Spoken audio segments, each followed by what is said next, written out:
Hey everyone, this is Throwin Down with Jess and Lily. I'm Lily Caffrey-Levine. I'm Jess King. And welcome to episode 1, where we're going to be breaking down the top and maybe lesser known stories in sports, more importantly, sports culture, because as we know, it's never just sports. So, Jess, Big J, I don't know if there's any other way to lead into everything going on other than just jumping in. So, what's been going on this week? What do you want to talk about? I know you have some so much. I mean, there's so much to talk about. We couldn't have really picked a better week to kind of start doing this. You know, NBA bubble in Orlando is up and running. But the most pressing question I have for you is, what would be on the top of your list bringing to the bubble? Do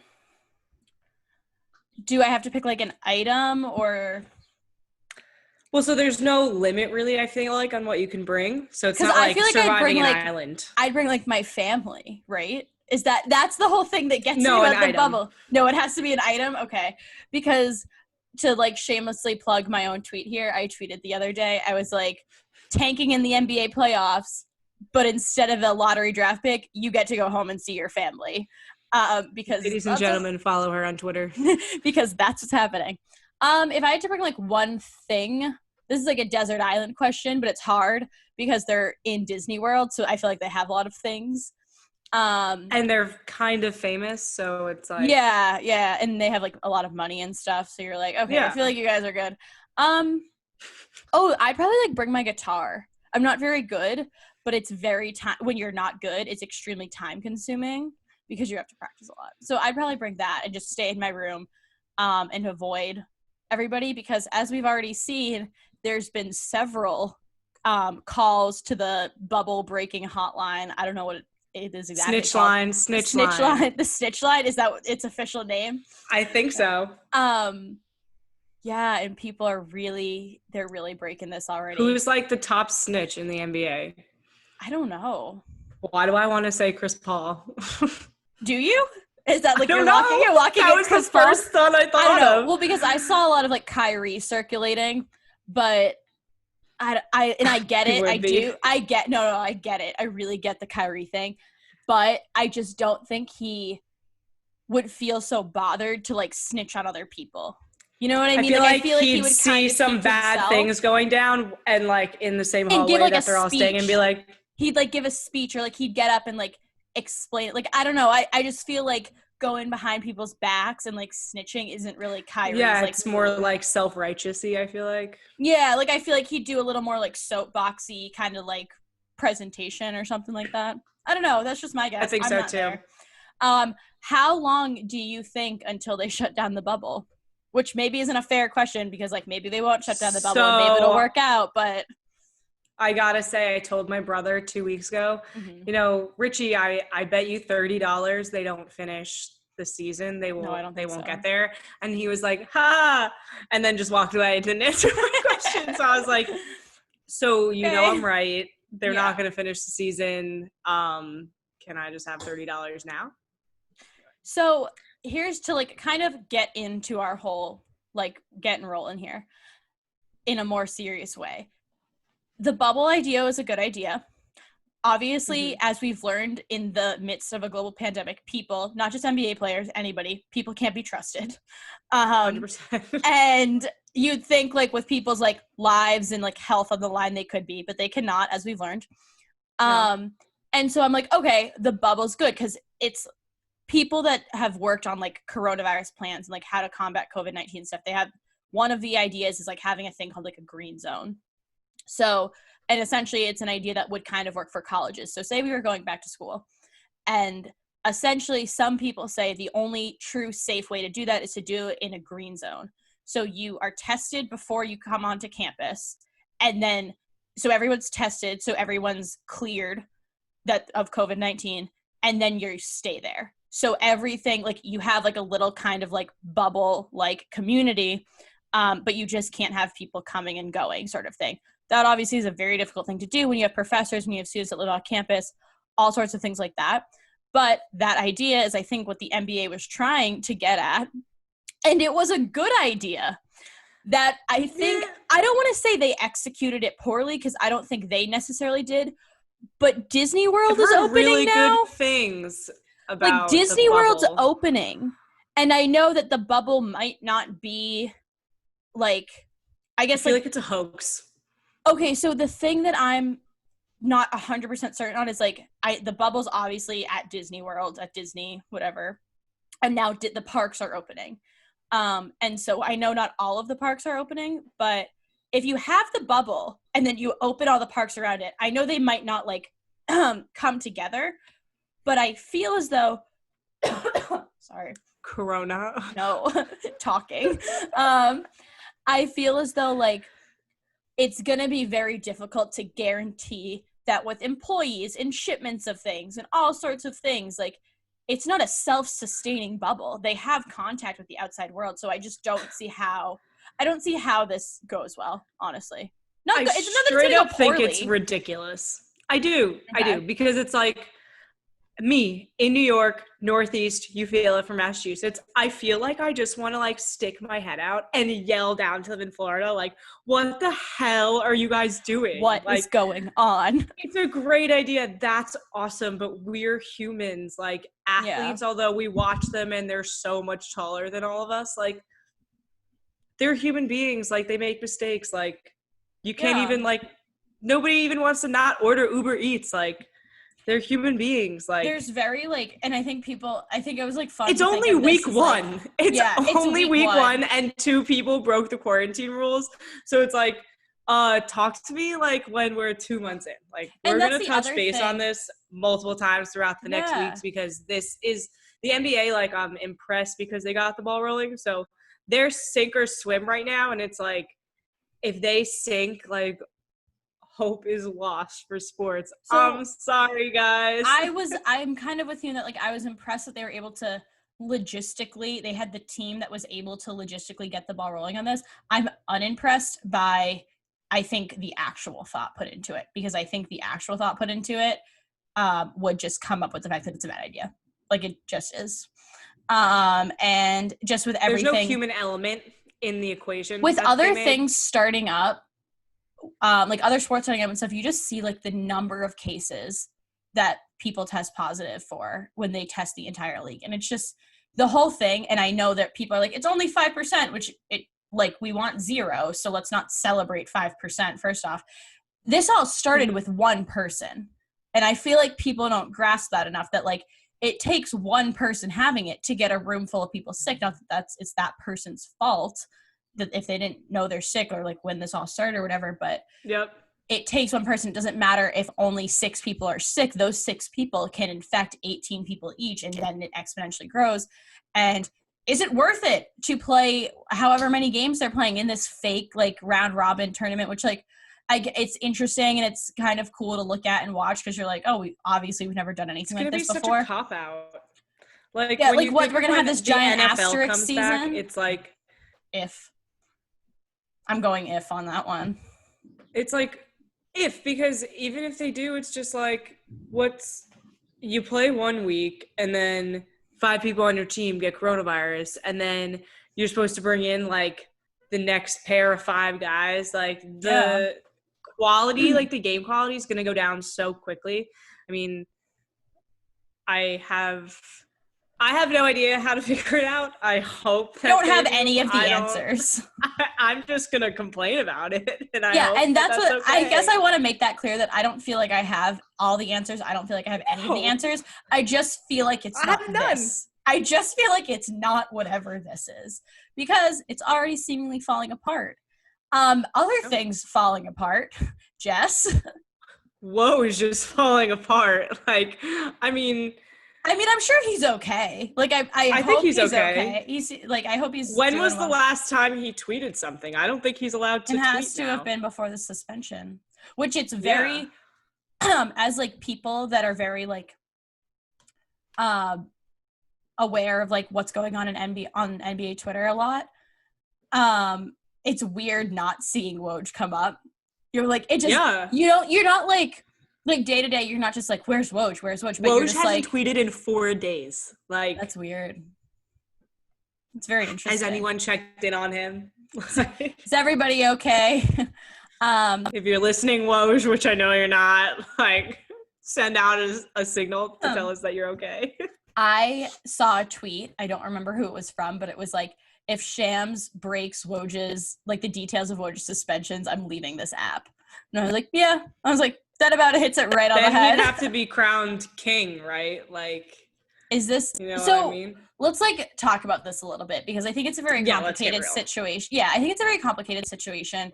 Obviously, people from ESPN have been suspended before. This is the first time that something like this has happened. And I don't know, you earlier, when we were just talking about this, like brought up issues of like professionalism, which like I totally agree with you on. You obviously in your professional life have to carry yourself a certain way and stuff. And then there's also the issues of like, there's a lot of injustice going on in this country that has been going on for 400 years. And like at some point, injustices that have been going on for 400 years and public health crises that are not being handled properly. So like people are a little agitated, irritated, understandably and rightfully so. And so I think at some point, is like enough and you just have to say something? I would say yes, but I also see your point and like say something, but be professional about it, I guess. Like, I don't know. I think like think with your head a little bit more than your heart. He feels strongly about this, obviously, and I kind of like more power to him for doing that. But it's so like tough sassy thing. And abrupt, like F you, like and there's a part of me that was like, wow, I kind of always thought of Woj as like this really like nice, like clean cut, like chill, calm guy, like a very calming presence. Yeah. And I was like, oh, okay, we're just going like right out of the gate with this one. We're just like, and I feel like we've been gypped because it was in an email. Like I would love to hear him stand up and be like, well, even speak it. Like, you know what I mean? To hear Woj be like, F you. Like, no, I know. That'd be iconic. No? I mean, this is kind of not iconic. He definitely gets suspended important for that. To talk about. So I mean, I gotta say to anyone who is surprised at the fact that ESPN suspended him without pay, I would say you're crazy. Like, obviously they were going to suspend him, like you mentioned. I think it's about a professionalism in the workplace, and it's like you're a senior like insider for the NBA for ESPN. Like, you know, you can't just be sending out FUs to the Republican senators. Like, like you're handing out high fives. Like. I think another thing that's like important to think about is because like the last person obviously in my recent memory, and I think a lot of people getting suspended from ESPN, was Jemele Hill for her remarks about Trump.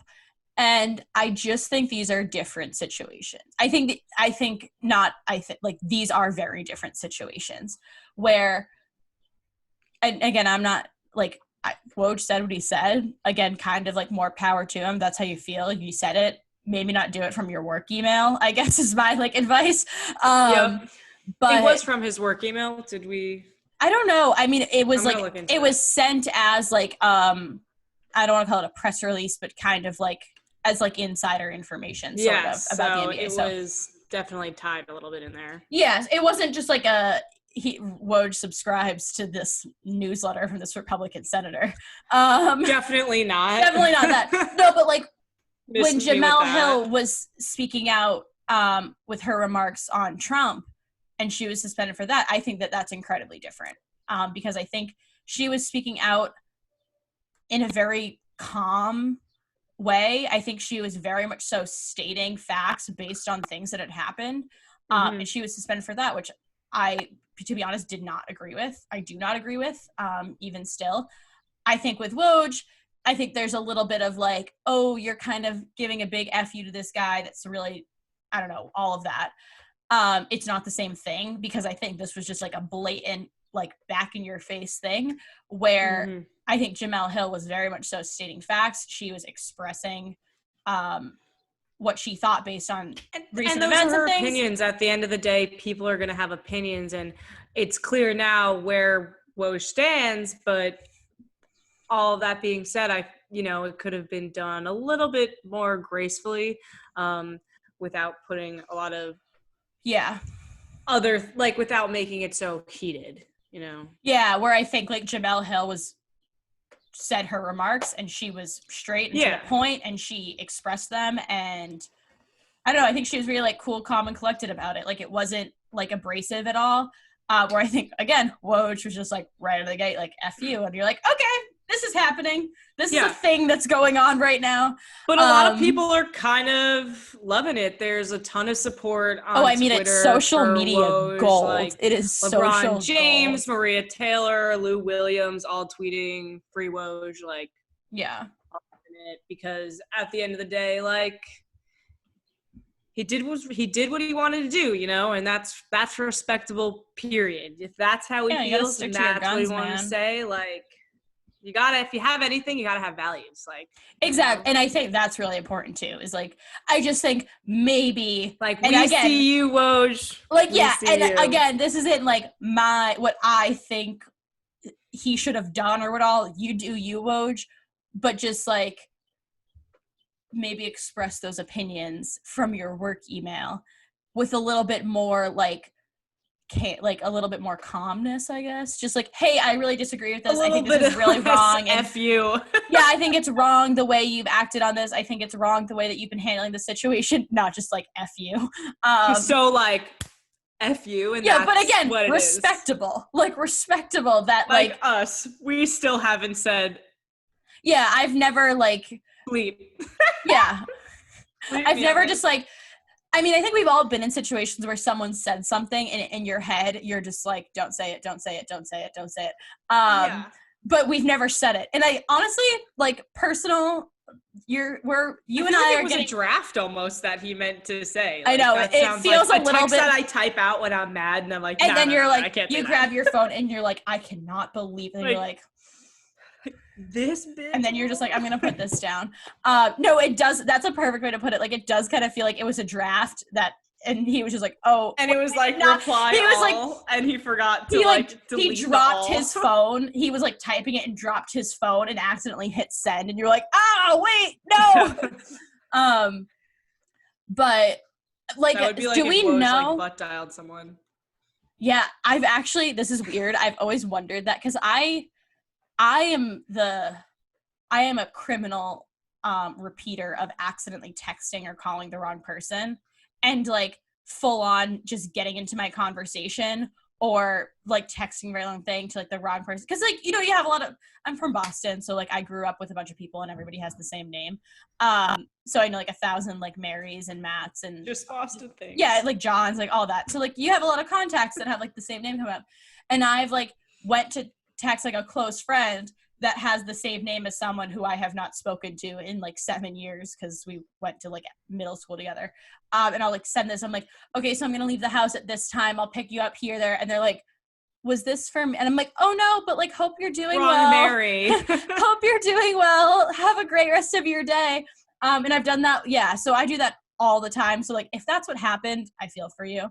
I regularly will text people and not even just like the same name, but I'll just like, you know, you like open your messages and they're all like listed there. I'll just like tap the wrong one. Like I want the top one, but I accidentally tap like the second to top one and just send it. I don't think twice about it. That's like a fat fingers problem that your girl has over here. So do we know how long he's suspended for? 2 weeks unpaid, which is like kind of awful. Like I mentioned before, like this is a great week for us to start doing this. We have a bunch more to talk about.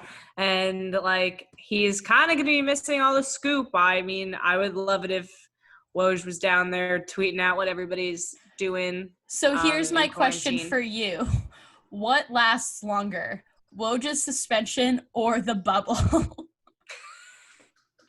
I think soon everyone will realize that, like, whoa, we're, like, in the NBA bubble in Orlando.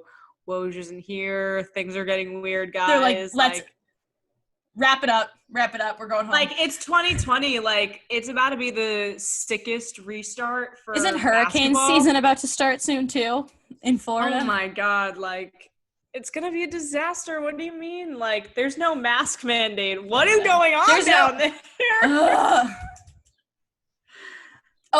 In Florida. I thought you meant like in the bubble. No, in Florida, like. There's no mask mandate, and it's ridiculous. And I'm like, what? Why? It like makes you want to yell.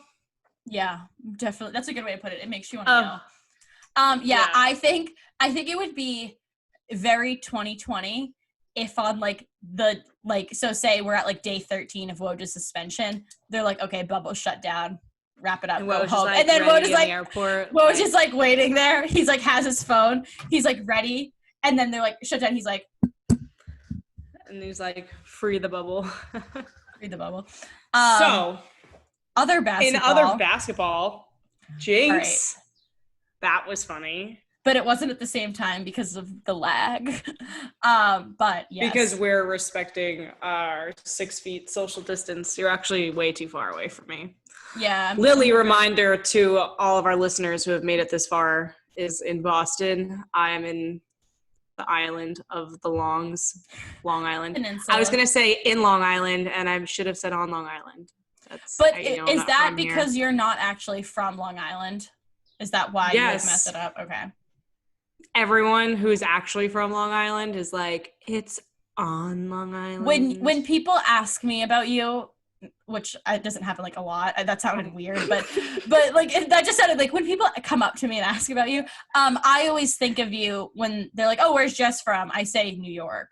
Like I think of you as being from the city because that's where you're from. Manhattan. Because it feels like, because okay, so you obviously lived on Long Beach, in Long Beach. In Long Beach, I feel like I would say. I feel like that makes more sense to me, yeah.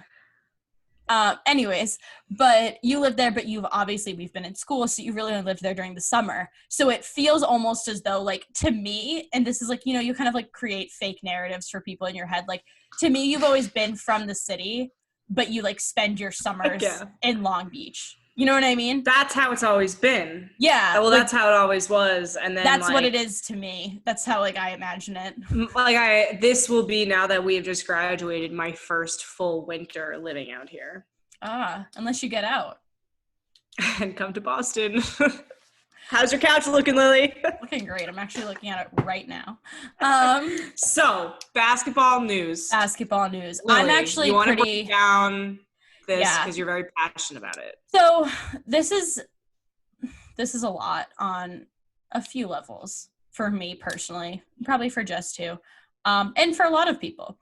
But so what happened essentially last night is that one of the star players for the Washington Mystics in the WNBA, Elena Delle Donne, she was hoping to opt out of the 2020 season, obviously because of everything going on, because she actually lives with Lyme disease. And she received advice from her personal doctor that it was probably, the gist of it is like, it was probably not a good idea for her to play this season based on concerns of COVID because she's at a higher risk for contracting and having complications from it. This, to me, as someone who lives with a chronic medical condition, I have type 1 diabetes, so I've been taking this all very seriously. As should everybody, even for the record, even if you don't have a medical condition, take this seriously. Retweet. But so to me, I feel very much in the same boat as Elena, and this request was denied by a panel of doctors for the WNBA. It's an independent panel of doctors that the league appointed to review all of the high-risk cases. And she said in a statement to ESPN on Monday, the independent panel of doctors the league appointed to review high-risk cases have advised that I'm not high risk and should be permitted to play in the bubble. She went on, I love my team and we had an unbelievable season last year and I want to play, but the question is whether or not the WNBA bubble is safe for me. My personal physician who has treated me for Lyme disease for years has advised me that I'm at high risk for contracting and having complications from COVID-19, Delle Donne said in her statement. It's from ESPN. So a few things with this is that one thing to consider is opting out would mean that she could still opt out, but she would not get paid. She would not receive her salary for the year. This is something that is different when you're talking about the WNBA versus MLB or NBA, where players have opted out because of family reasons or things like that, because they make far less money than athletes in men's sports do, which is why a lot of them have to play overseas during the off season. So opting out without a salary is something that might not be as viable as an option in other major sports. So that's one thing to consider. It's also important to consider that it's interesting that she has been a star player for this team and they won last year. And I think it's very clear to me from her statement and from a lot of things that she is like, it's not about wanting to play or not. Like, this is a legitimate health concern. And it's very odd to me that there are doctors that are saying that it's not a legitimate concern and that you're going to be fine. As we've learned from the NBA bubble, I don't know if the bubble thing really works. So I don't know. I think it's very concerning to me, more as an example, that there's doctors and people that are going to say that there are not legitimate concerns for certain underlying health conditions. That goes with professional sports, that goes with reopening schools and other public facilities and stuff like that. And then also just big issue for me, and that MLB players have been opting out a lot, and there didn't seem to be any sort of, I don't know if they're opting out with or without a salary. That was never wasn't super clear. If they're opting out without a salary, it's great that they're in a position where they can do so. She might not be in a position where she feels that she can do so. Even if she can, it's kind of not cool that they're like, you're going to play and put your health at risk or forgo your salary for the year. So a couple of other facts to throw into this whole situation that our listeners, again, if y'all are still with us, I hope, can take in with this. So Lyme disease is not included on the CDC's prevention list of underlying conditions that could put someone at increased risk for severe illness from COVID-19. And the panel of doctors, whoever they may be, sitting wherever they're sitting right now, they consider the CDC guidelines when evaluating high-risk cases, such as this with the league and their players. Delle Donne also, she's been suffering from Lyme disease for 8 years now, and she's been using the same doctor. I feel like, in my opinion, I'd kind of be on the side of my personal doctor's opinion than the panel of judges given to me by my employers to evaluate me, a very high-profile athlete in the WNBA. And if she just didn't play on, I feel like it's for her own good, but it is a business. Still, I personally don't agree with that. I think that health is health, especially now. You know, it's like a lot of things with COVID-19 has showed their like people's true colors, a lot of things that are going on today in society. And I just think that it's just, I don't think it's worth it for her. Like, it's not. She is coming off a stellar season, and one thing she's not, and that's a quitter. She's not a quitter. Like, so that's another thing that I think people, I don't want to say just people, but the business side of sports may not be taking into consider as much. And I saw this on Twitter a while ago, but and my mom kind of pointed this out to me, and I like connected all the dots from it. But like, my mom said, she's like, the virus is only 6 months old. We know so little about it. We don't know any long-term effects of it, of contracting it.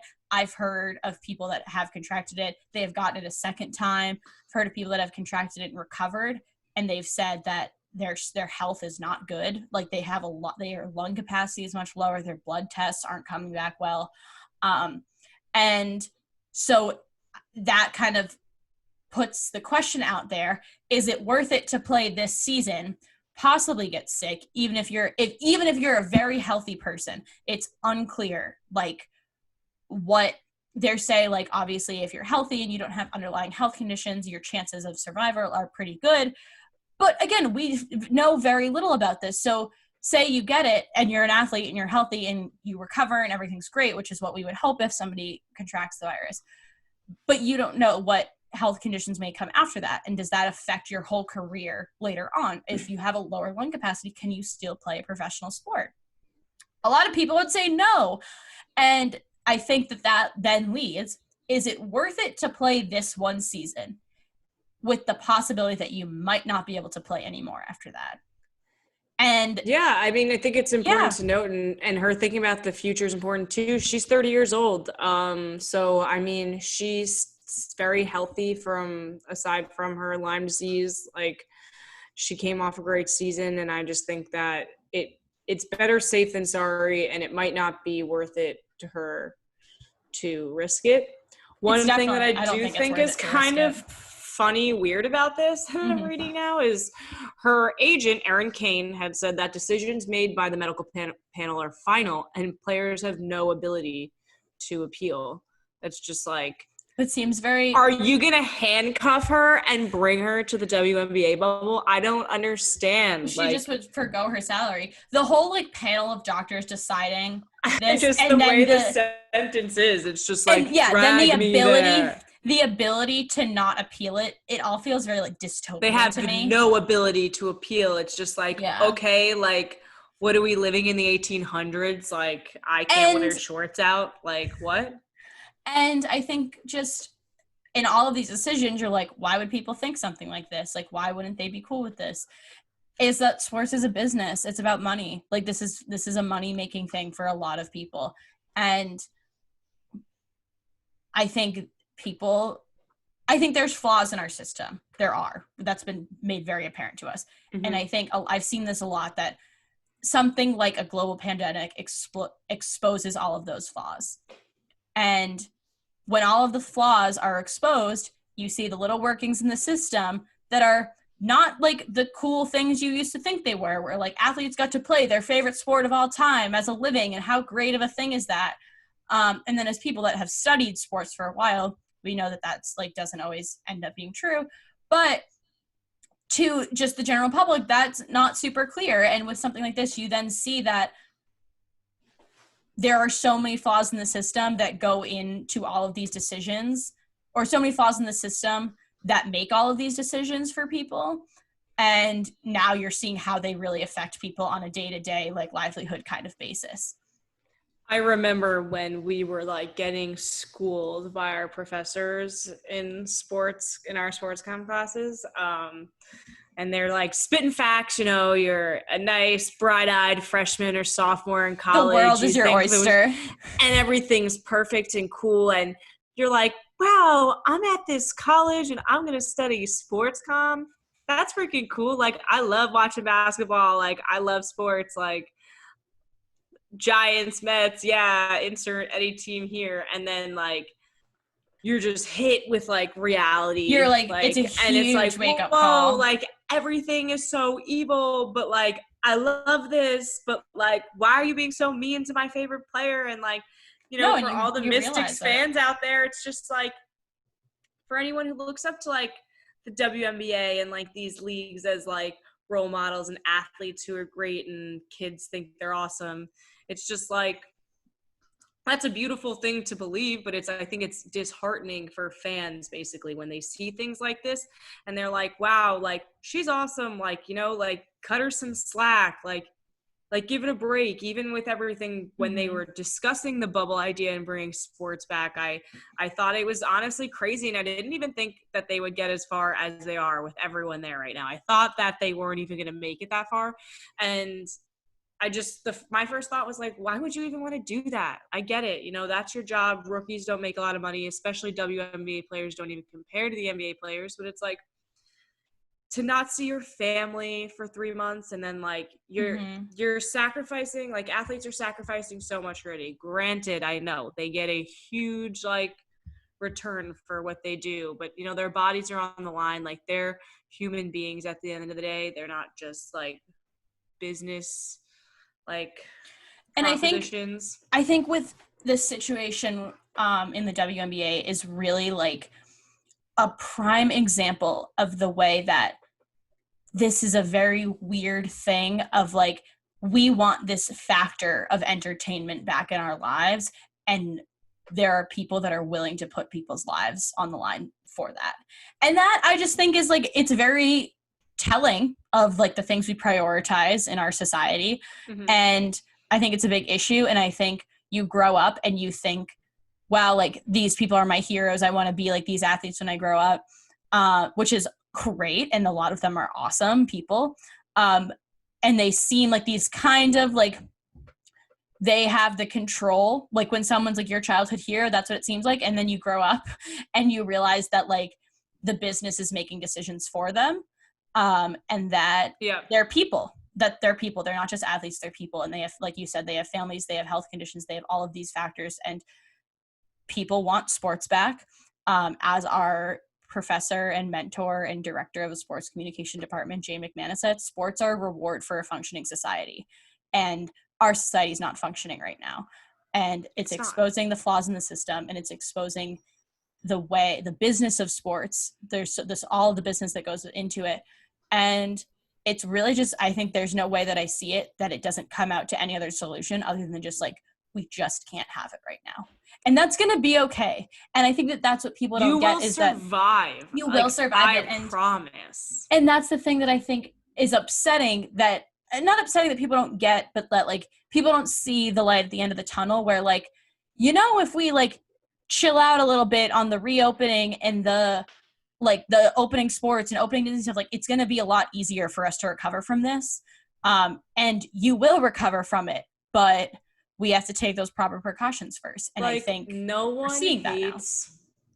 hates live sport, like not live sports, game reruns more than me. Like I hate them. I can't freaking watch them. I think it's stupid. This was like, because we would talk about this all the time at the beginning of quarantine. People are like, oh, there's like an 86 Celtics game on tonight. Like that doesn't like, do it 1986 Mets World Series. And Jess is just like sitting there like really? I'd rather just watch like informational programming, like infomercials on my TV. No, I get that, because I think like a lot of, because I see where you're coming from. I will rewatch. God, it's games. The rush. Like, okay, no, but it is. Golden but like, plays. Like, I'll rewatch highlights on YouTube. Oh, and stuff like that. I've gone down the NBA dunk contest YouTube rabbit hole a few times in quarantine.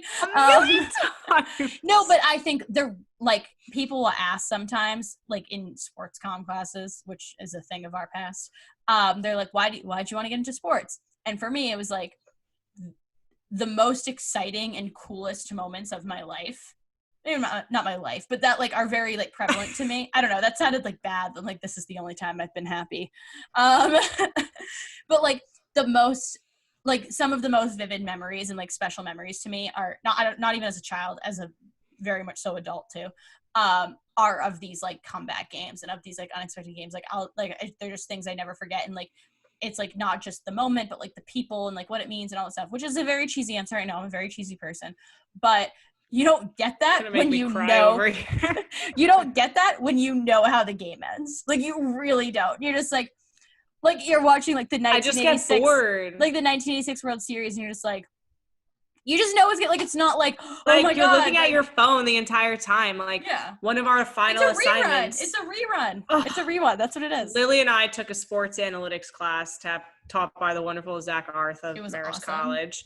And our final project was supposed to be like to watch, not our final, it wasn't our final, I don't even remember. We had to watch a broadcast and evaluate the broadcasters of a baseball game, or it was supposed to be any game. It was any game, because I did a 1986 Celtics game. Okay, so you could do any game, and it was supposed to be watch a live broadcast, but we couldn't do that, so then we had to like go back into the archives and do that, and I couldn't have been more upset with the situation that we had gotten into, because I ended up watching the 2015 World Series that the Mets didn't win. And like, I was halfway through it and I was like, I'm literally on my phone the entire time. Like I could just like, I'm sure half of the people in our class didn't even end up watching anything because if you just picked your favorite game, you remember everything perfectly. Everything. Okay, first of all, disclaimer, none of those were my favorite games. Like, but I chose game 3 because that was the only game that the Mets won. Like, that was the only like kind of good thing there. This is my weekly apology to you for like being a Mets fan. Like and like my family's from the Bronx. Like, what am I doing? Like, I must have thought like, oh, wow, like I'm 15, let me pick a new baseball team because I need to be chic and change. It's not a phase, Mom. You're like, I want to be different. I'm different. I did a 1986 Celtics game because this was right when NBA like opened up League Pass. and they had all these old games. I was like, oh, this will be so fun because like I love old basketball. I love old basketball. Like I love basketball history. I love the shorts and the fashion way more than I like watching the games. Really? Well, oh yeah. But reruns. The whole thing is like I'm doing this and it's obviously very old.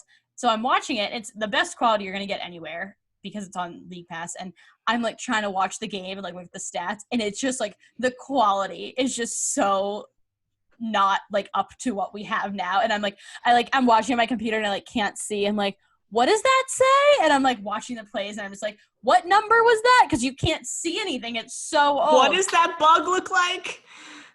Like, where's my grandfather's glasses? Yeah, for real. So yeah, I don't even know how we got talking about this. Old games. I don't know, but like since we talked about the reward of a functioning society. Yes. Which we are not at the moment.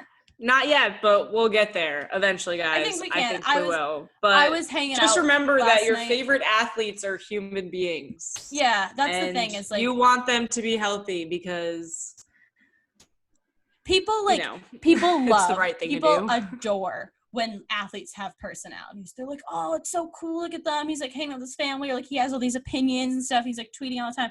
I sound like he has a funny Twitter. Yeah, like I sound so generic right now. And then they're like, it's like NBA players are concerned about going to the bubble and missing their families. Like, missing your family? How dare you? You have basketball to play, and you're just you don't have a family. You're like, whoa, that's not. But how you those just like things that work. Picture of my son blowing bubbles out of his mouth. Everyone's like, oh, it's so cute when they like have all these cute relationships with their kids. TikToks with their they're doing TikToks with their kids, and then they're like, I'm gonna stay. I'm not gonna be going to the bubble in order to like remain safe with my family. And they're like, whoa, family.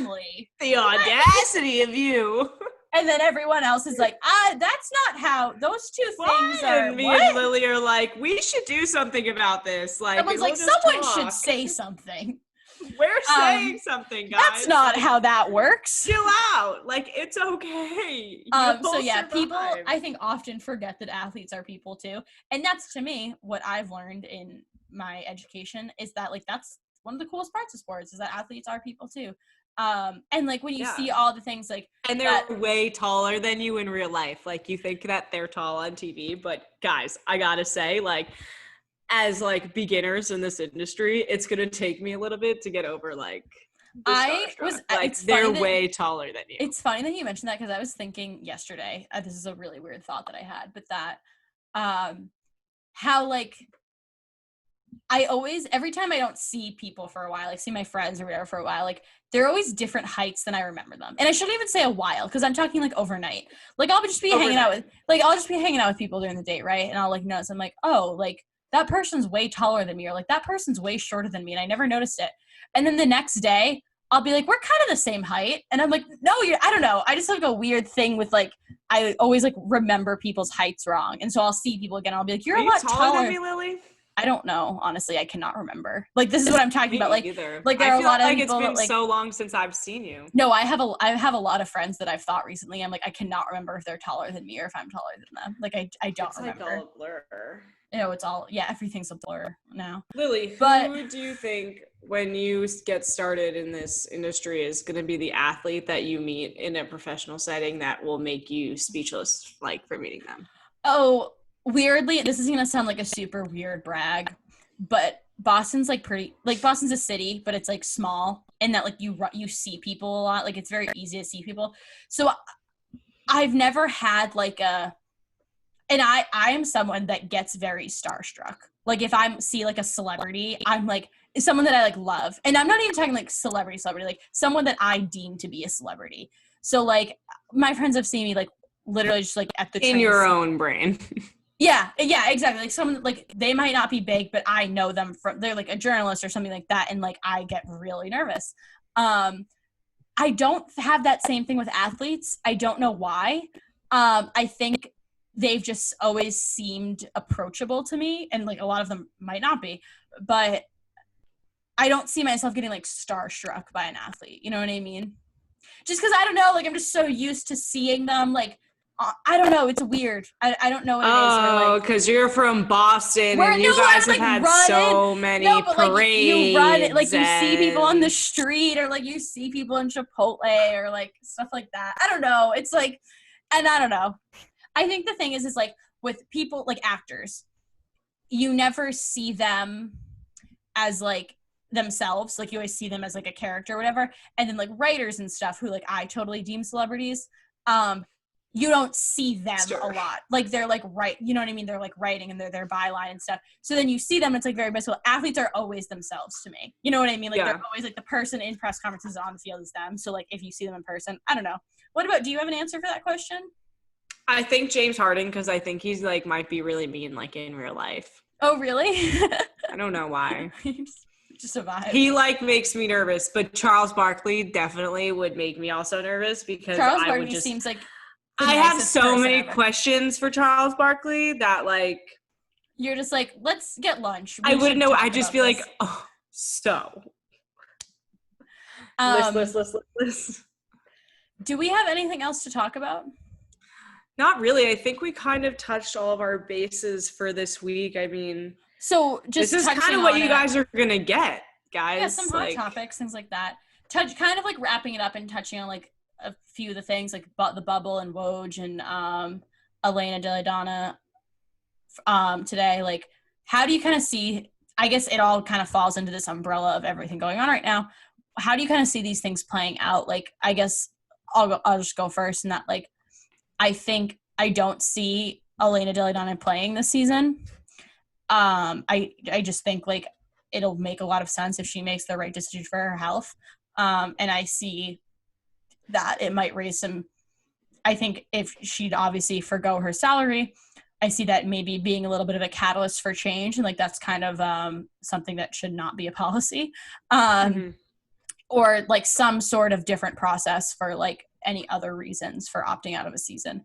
And I think with the bubble, I just genuinely don't have any real predictions for it because it's so like up in the air to me that I'm just like, how can one predict? No idea. How can one predict tomorrow? Something like this? Like, just because everything is constantly like, oh, that's new. Oh, that's new. Like they're ratting people out. My long-term thinking has ended on everything. March you're 13th. Just like, you're like, I don't know what's gonna happen next.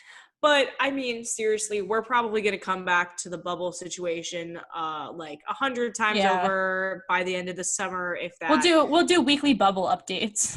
We should, because everything's crazy. I feel like athletes are being very creative with it. I think they're making the best of their situation, and I love like the gung-ho attitude that they all have. I think Woj is probably itching to come back and start reporting. I mean, how could you not be? I mean, just open back up. It's like, if only you said that 2 weeks ago, you wouldn't be missing anything at all.